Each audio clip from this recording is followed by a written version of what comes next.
Hello and welcome to Connect Your Tech's Tip of the Week. I'm your host, Matthew McNamara. Well, it's winter time, and let's face it, we tend to spend a little more time indoors with our gadgets.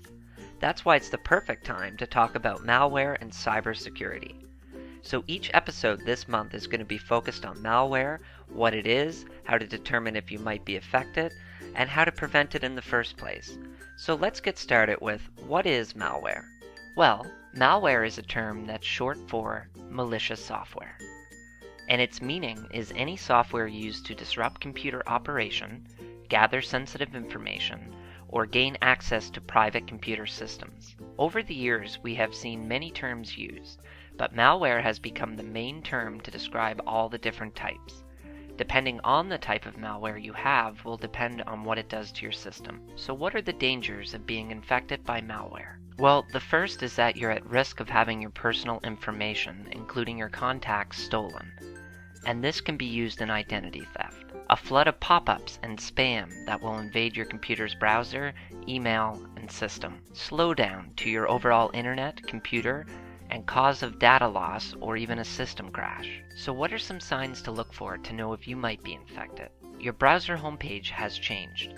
So when you open it, instead of going to Google or MSN, it opens to something that looks like this.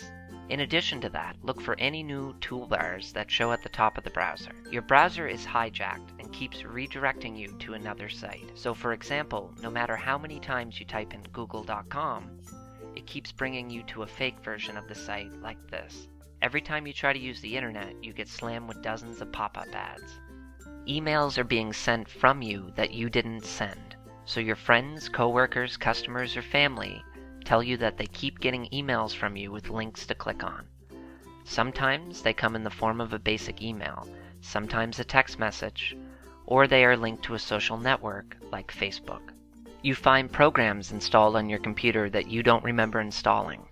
So on Windows, if you go to uninstall or change a program from the control panel, you see a series of apps installed that you didn't install. On a Mac, it's a little harder to have something installed by itself. Most malware comes in the form of a download that you have to execute. The most common is to pose as a malware or antivirus software. And once they are installed, they can be very difficult to remove. Well, now we know a little bit more about what malware actually is. Next week we're going to talk about how to prevent it. So thanks for listening, and this has been your Tech Tip of the Week.